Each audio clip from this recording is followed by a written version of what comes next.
नमस्कार, मी पंजाब डक हवामान अभ्यासक मुक्काम पोस्ट गुगळी धामणगाव तालुका शेलू जिल्हा परभणी। सर्व शेतकऱ्याला हवामान अंदाज सर्व शेतकऱ्याला सांगू इच्छितो की सर्व शेतकऱ्यांनी हा अंदाज लक्षात घ्यावा। आता राज्यामध्ये म्हणजे दिनांक 12 जुलै यामध्ये विदर्भ, मराठवाडा आणि तसेच उत्तर महाराष्ट्रामध्ये पाऊस पडण्यासाठी पोषक वातावरण तयार होत आहे। म्हणून हे सर्वांनी लक्षात घ्यायचं आहे।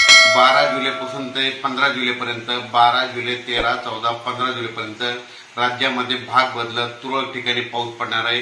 म्हणून हा अंदाज सर्व शेतकऱ्यांनी लक्षात घ्यायचा।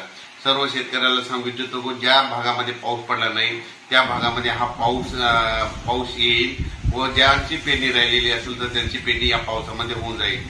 सर्व शेतकऱ्याला सांगू इच्छितो की राज्यामध्ये 12 जुलै ते 15 जुलैमध्ये चांगला पाऊस पडणार आहे, तो पाऊस पुरेपूर येणार आहे। म्हणून हा अंदाज लक्षात घ्यायचा।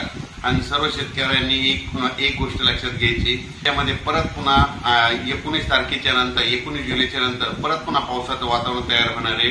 म्हणून हे देखील अंदाज लक्षात घ्यायचा। सर्व शेतकऱ्याला सांगू इच्छितो की शेवटी हा अंदाज आहे, वाऱ्यात बदल झाला की दिशा, ठिकाण, वेळ बदलतो।